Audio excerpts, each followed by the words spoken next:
Don't mention it. I just happened to remember that there was such a law, so I did a little preparation, just in case. I didn't think it would actually come in handy. So, now do you see what kind of god Lady Farina is? She can be a bit confusing at times, but she is still amenable to reason. Anyway, Paimon had no idea you were a magician, Linny. It sounded like you'll be performing at the Opera House, right? I just know a few simple tricks I use to make a living. Lynette is my assistant. It will actually be my first time performing on the most prestigious stage in Fontaine. But isn't the Opera House where criminal trials are held in Fontaine? When there are no public trials being held, the Opera House hosts a variety of other performances. To the people of Fontaine, the line between a trial and a performance can be a little blurred. And speaking of performances, I would be remiss to forego this opportunity gifted by fate. Might I invite the two of you to see my performance? My brother's always excited to make new friends. Oh, sure. We don't really have anything to do now, and we wanted to go to the Opera House anyway. Splendid. In that case, why don't we go together? I'll show you the way. I just have something to take care of first. You really mean it? Then I'll take you up on your offer. This is a magical item known as a magic pocket. Perhaps you can help me distribute them to the people here. Huh? What are they going to use it for? About that... You asked me before about the prophecy, right?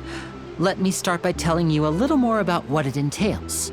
I'm not sure exactly when it began, but a prophecy has been circulating around Fontaine. It says that every person in Fontaine is born with sin. No matter how the nation of justice holds trial after trial, this sin cannot be absolved.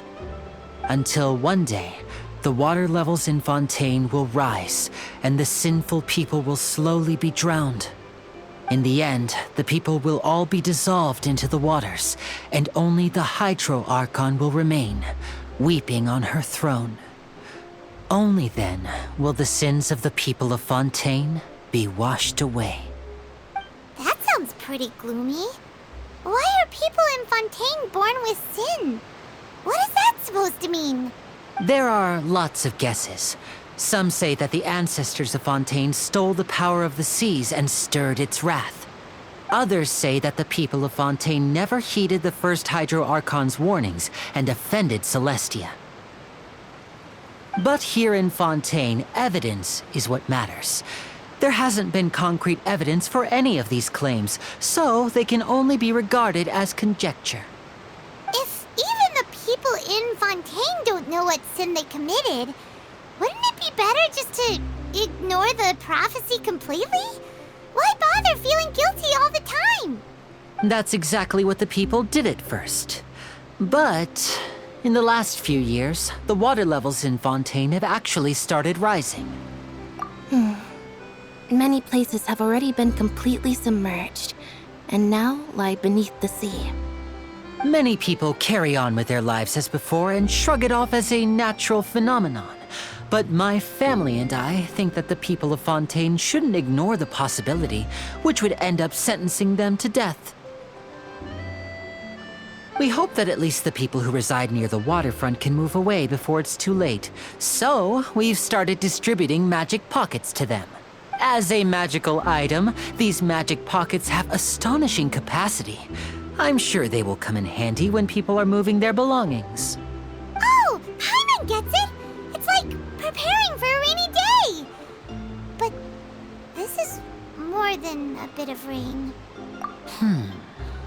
Perhaps only absolute power could ever contend with such a catastrophe. But who knows? We're just tiny specks in the grand scheme of things. Now, if you'd like to help, then please give these magic pockets to anyone nearby. Be sure to convince them to take it, regardless of what they say.